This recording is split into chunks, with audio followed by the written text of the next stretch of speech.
Hello students, welcome back to the channel. This is Poonam and today we are going to solve question number 1 and 2 of exercise 12.1. Let us read the question. And our question is question number 1. A traffic signal board indicating school ahead is an equilateral triangle with side A. कोई traffic signal है जो equilateral triangle की shape में है जिस पर लिखा हुआ है स्कूल अहेड। इसके अंदर यहाँ पर स्कूल अहेड लिखा हुआ है और जिसकी जो साइड्स है क्योंकि इक्विलेटरल है तो इसकी तीनों साइड इक्वल होगी। जो साइड है वो ए है।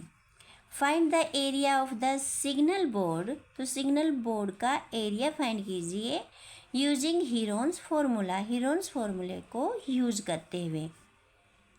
ये हमारा क्वेश्चन का एक पार्ट है। यहाँ से हमारे क्वेश्चन का दूसरा पार्ट शुरू हो जाता है।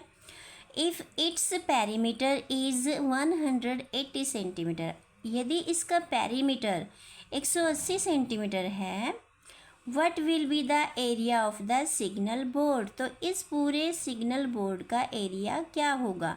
हमें इसका पेरीमीटर दे दिया है। पेरीमीटर क्या होता है हमारा सम ऑफ ऑल साइड्स, और हमें इसका पूरा एरिया बताना है।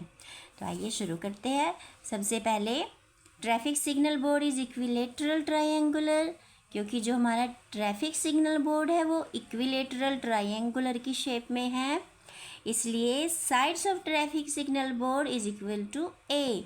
सभी के सभी साइड्स इसकी कैसी होगी ए बराबर है बी के, बी बराबर है सी के, और इन्होंने कहा है कि जो इसकी साइड है वो ए है, तो हमारी ए और बी सी सभी क्या हो जाएंगी ए।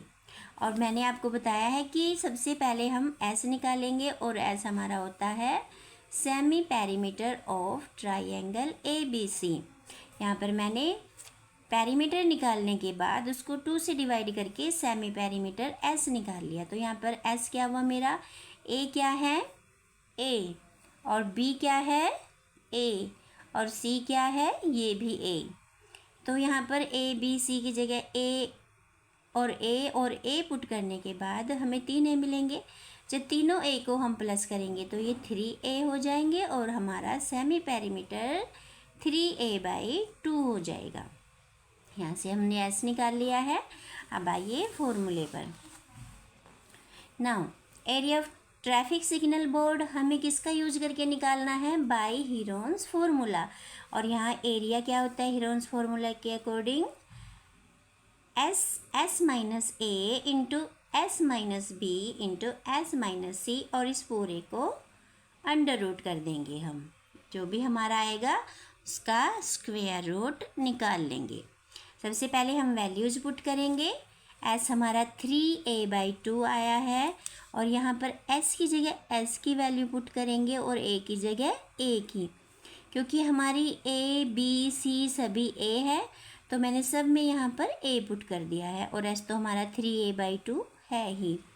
अब हमने 3a/2 तो ये अलग रहेगा, 3a/2 में से a माइनस किया है क्योंकि ये पहला नंबर जो फ्रैक्शन में है और दूसरा हमारा ये है, तो हमें इसे माइनस करने के लिए पहले इसका एलसीएम लेना पड़ेगा, डिनोमिनेटर इसके इक्वल करने पड़ेंगे। तो यहाँ पर मैंने इसका डिनोमिनेटर इक्वल करके 2 से इसको यहाँ पर इस तरह से सॉल्व कर लिया है, जो हमारा 2a/2 हो जाएगा। और ये भी सेम इसी तरह से 3a में से 2a माइनस करने के बाद हमें a मिलेगा। ये पार्ट हमारा मेन पार्ट होता है। कई बच्चे इसमें कंफ्यूज हो जाते हैं कि ये हमने कैसे सोल्व किया है, तो हमें क्या करना है 3a/2 में से a माइनस करना है, क्योंकि बेटा फ्रैक्शन वाले पार्ट में से हम कोई सिंगल नंबर इस तरह से माइनस नहीं कर सकते जब तक कि उनका डिनोमिनेटर सेम ना हो। इसके लिए हम एलसीएम लेते हैं, और एलसीएम के लिए हम क्या करते हैं 2 1 जा 2, और इधर इनको क्रॉस मल्टीप्लाई करके माइनस कर लेते हैं, तो हमारा a/2 आ जाएगा। इस तरह से सॉल्व करके हमारा a/2 आया है। इस पार्ट से भी हमें a/2 मिलेगा और इस पार्ट से भी a/2 मिलेगा। अब हमने देखा कि हमारे पास तो ये जो 3/2 इंटू a है, यहाँ पर मैंने ये जो 3 है इसको अलग कर लिया है और इसको a/2 लिख कर इसके मैंने देखा इसके तो 4 फैक्टर्स बने हुए हैं यहाँ पर, ये 4 बार आया हुआ है। और हमने लास्ट क्लासेस में पढ़ा हुआ है कि जब अंडर रूट के अंदर सेम फैक्टर का पेयर बन जाता है तो उसमें से हम एक बाहर निकाल लेते हैं। तो इसी वजह से ये जो अंडर रूट 3 है ये तो अंडर रूट के अंदर ही रह जाएगा, और एक अंडर रूट a/2 में से ये बाहर आ जाएगा, और इन दोनों में से a/2 ये बाहर आ जाएगा। इन दोनों को मल्टीप्लाई करने के बाद a को a से a², 2 को 2 से करने पर हमारा 2 × 2 करने पर हमारा 4 हो जाएगा। तो हमने यहाँ पर देखा कि ये जो अंडर रूट 3 है, हमने नंबर वाली संख्या एक साइड कर दी है और साइड अलग कर दिया है। अंडर रूट 3/4 और साइड स्क्वायर, क्योंकि ए क्या थी हमारी, ए यहाँ पर क्या थी हमारी, साइड थी ना ए, तो हमारा फॉर्मूला क्या बना है, अंडर रूट 3/4 और साइड स्क्वायर। साइड स्क्वायर क्या मतलब कि अगर आपको याद आया ये तो वही फॉर्मूला है जो हम पहले पढ़ते थे इक्विलेटरल ट्रायंगल के लिए। तो इससे ये पता चलता है कि आप किसी भी फॉर्मूले का यूज करके ट्रायंगल का एरिया निकालिए, एरिया हमेशा इक्वल ही आता है। अब हमें दूसरे क्वेश्चन में क्या बोला गया है कि now perimeter of traffic signal board, जो हमारा ट्रैफिक सिग्नल बोर्ड है उसका जो हमें पेरीमीटर दिया है वो कितना है, 180 सेंटीमीटर। तो पेरीमीटर हमारा क्या होता है, सम ऑफ 3 साइड्स, तो हमने 3 साइड्स को प्लस कर लिया। हम डायरेक्ट इसका फॉर्मूला अगर perimeter of equilateral triangle 3 into side भी होता है, हम उसकी जगह ये भी यूज कर सकते हैं। तीनों को प्लस करने के बाद भी हमारा 3 इंटू साइड ही आया है। तो अब ये देखिए यहाँ 3 अगर हम दूसरी साइड ट्रांसपोज करते हैं तो डिवाइड में जाएगा इधर, और 180 को 3 से डिवाइड करने के बाद हमारा 60 आएगा। तो यहाँ से हमें साइड कितनी मिली है, 60 सेंटीमीटर। ये क्या है हमारी साइड ऑफ साइन बोर्ड, कितनी आई है हमारी, 60 सेंटीमीटर। अब हमें इस जो साइन बोर्ड है इसका पूरा का पूरा हमें एरिया निकालना है। तो इसके एरिया के लिए हम क्या करेंगे, जो हमने पहले पार्ट से फॉर्मूला निकाला था उस फॉर्मूले में हम ए की वैल्यू पुट कर देंगे, और ए की वैल्यू हमें कितनी मिली है, 60 सेंटीमीटर। ए का स्क्वायर मतलब ए को हमने 2 टाइम मल्टीप्लाई करना है। Under root 3/4 multiply 60 centimetre multiply 60 centimetre.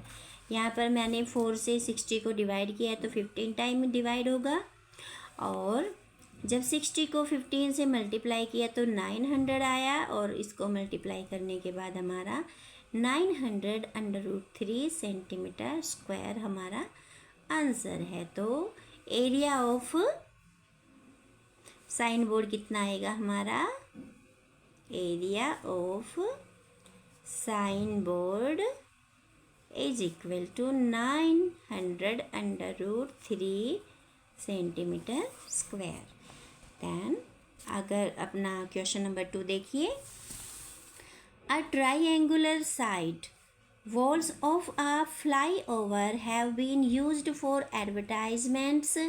Flyover आप सभी ने देखे हैं, रोड क्रॉसिंग के लिए बनाए जाते हैं। कुछ इसमें फिगर दी है, इस तरह के बने होते हैं।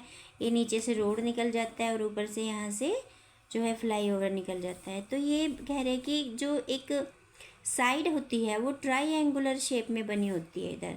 तो ये जो साइड्स है ना इसकी, इनको जो है एडवर्टाइजमेंट के लिए यूज किया जाता है। The sides of the walls are 122 metre, 22 metre and 120 metre. See the given figure, हमें फिगर में दिया गया है। The advertisement yield an earning of ₹5,000 per metre square per year. ये जो हमारी इस पे एडवर्टाइजमेंट, अगर यहाँ पर कोई अपनी एडवर्टाइजमेंट के लिए कुछ लिखता है, कोई पोस्टर लगाता है या कुछ भी करता है, तो इसके 1 मीटर स्क्वायर पार्ट के लिए 1 मीटर इधर 1 इधर 1 इधर, इसके लिए उसको 1 साल के लिए 5,000 रुपये देने पड़ते हैं सिर्फ 1 मीटर स्क्वायर के लिए। कितने? 1 मीटर के लिए। A company hired one of the its walls for 3 months। कोई कंपनी है, एक कंपनी इसकी एक दीवार को 3 महीने के लिए हायर करती है। हायर मतलब किराए पर लेती है। How much rent did it पे? तो कंपनी को कितना रेंट पे करना पड़ेगा 3 मंथ्स के लिए। तो इसके लिए हम क्या करते हैं, ये जो ट्राइंगल है हमें इसकी साइड्स दी हुई है, हम इसको दोबारा ड्रॉ कर लेते हैं एक बार। ठीक है, तो मैंने ट्राइंगल इधर अलग से दोबारा ड्राई कर लिया है। तो देखिए, length of first side of triangle A 120 metre, length of second side of triangle B is equal to 120। इसमें हम किसी को भी फर्स्ट सेकंड थर्ड ले सकते हैं, इसमें कोई बात नहीं, आंसर आपका सेम ही आएगा। Length of the third side of triangle C 22 metre. अब इसके बाद हमने क्या निकालना है, साइड्स के बाद एस। एस मतलब सेमी पेरीमीटर ऑफ ट्राइंगल, और वो होता है हमारा A plus B plus C by 2।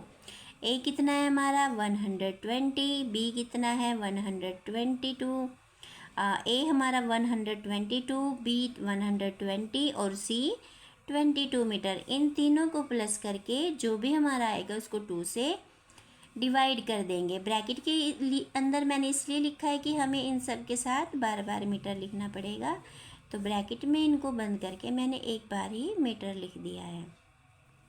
Now जब मैंने इन तीनों को प्लस किया इस तरह से, तो मुझे ये टोटल इनका मिलेगा 264, और 264 को 2 से डिवाइड करके हमें 132 मीटर, तो हमारा सेमी पेरीमीटर एस क्या हुआ 132 मीटर।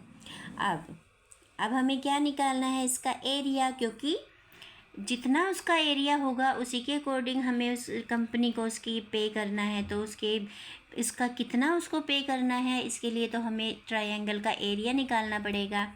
तो by Heron's formula area of triangle, हम हीरोन्स फार्मूला लिख देंगे जो कि अब तक हमें याद हो चुका है अच्छे से। और फार्मूले में हम एस की जगह एक्स, एस की वैल्यू ए की जगह ए, बी की जगह बी एंड सी की जगह सी। तो 132 में से 122 माइनस करने पर 10 बचेगा, 132 में से 22 माइनस करने पर 110 बचेगा, और 132 में से 120 माइनस करने पर 12 बचेगा। अभी हमने माइनस कर लिया है, आगे हम इनके सभी के फैक्टर्स कर लेते हैं।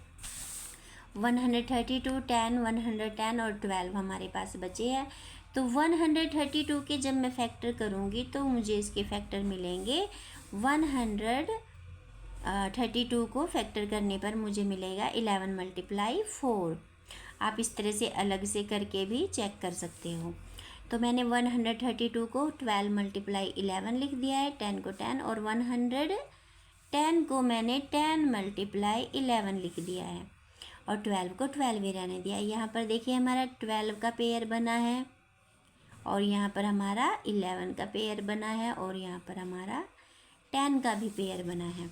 तो हम तीनों पेयर्स में से एक एक फैक्टर बाहर ले लेंगे। 12 वाले पेयर में से 12, 11 वाले पेयर में से 11 एंड 10 वाले पेयर में से 10, और तीनों को मल्टीप्लाई करने के बाद हमें 1320 मीटर स्क्वायर एरिया मिला है। तो अभी हमने क्या फाइंड किया है, ये एरिया। लेकिन अभी हमारा आंसर ख़त्म नहीं हुआ है, क्योंकि अभी हमने वो पेमेंट बतानी है जो कंपनी को पे करनी पड़ेगी। तो इसके लिए हम क्या करेंगे, आगे सॉल्व करेंगे। देखिए, rent of 1 metre square area per year, 1 metre square area के लिए 1 साल के लिए कितना रेंट है 5000 रुपीज़।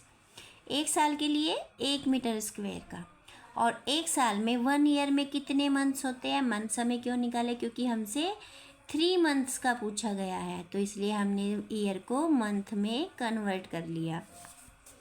तो यहाँ पर हमारा rent of 1 metre square area of 12 months, कितना हो जाएगा हमारा, यहाँ पे हमारा 1 मंथ का कितना हो जाएगा, 5000 को अगर मैं 12 से डिवाइड कर दूँगी तो यहाँ पर मेरा 1 मंथ का रेंट आ जाएगा। क्योंकि जब हमें ज़्यादा का पता होता है और हमें एक कुछ उससे कम निकालना हो तो पहले हम एक के लिए सॉल्व करते हैं।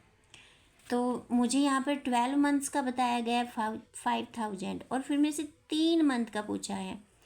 3 मंथ का बताने के लिए पहले मुझे 1 मंथ का निकालना पड़ेगा। तो मैंने 1 मंथ का निकाला तो मेरा आया 5000 को 12 से डिवाइड करके 1 मंथ का रेंट आया है। अब मुझे 1 मंथ का नहीं 3 का देना है। मैं इसको यहाँ पर सॉल्व इसलिए नहीं कर रही हूँ क्योंकि आगे हम इसको काट के सॉल्व कर लेंगे। अगर यहाँ पर आप इसको डिवाइड करोगे फिर मल्टीप्लाई तो कैलकुलेशन हमारी लॉन्ग हो जाती है, इसलिए हम इसको ऐसे ही रहने देते हैं। अब rent of 1 metre square area for 3 months. अब ये 1 मंथ के लिए था, अब 3 मंथ्स का। अब आपको पता है अगर 1 मंथ का इतना है, इसको 3 से मल्टीप्लाई कर दे तो ये हमारा 3 मंथ्स का हो जाएगा। अब देखिए ये जो सब सोल्व करके हमारा आया है, ये तो हमारा 1 मीटर स्क्वायर एरिया का 3 मंथ्स के लिए रेंट है, ओनली 1 मीटर स्क्वायर का। लेकिन हमारे पास टोटल एरिया कितना है, 1320 मीटर स्क्वायर। तो हमें इसका चाहिए ना, तो इस पूरे एरिया को अगर मैं 1 मीटर स्क्वायर एरिया से के में जितना खर्च आता है उससे मल्टीप्लाई कर दूं तो मेरा आंसर आ जाएगा।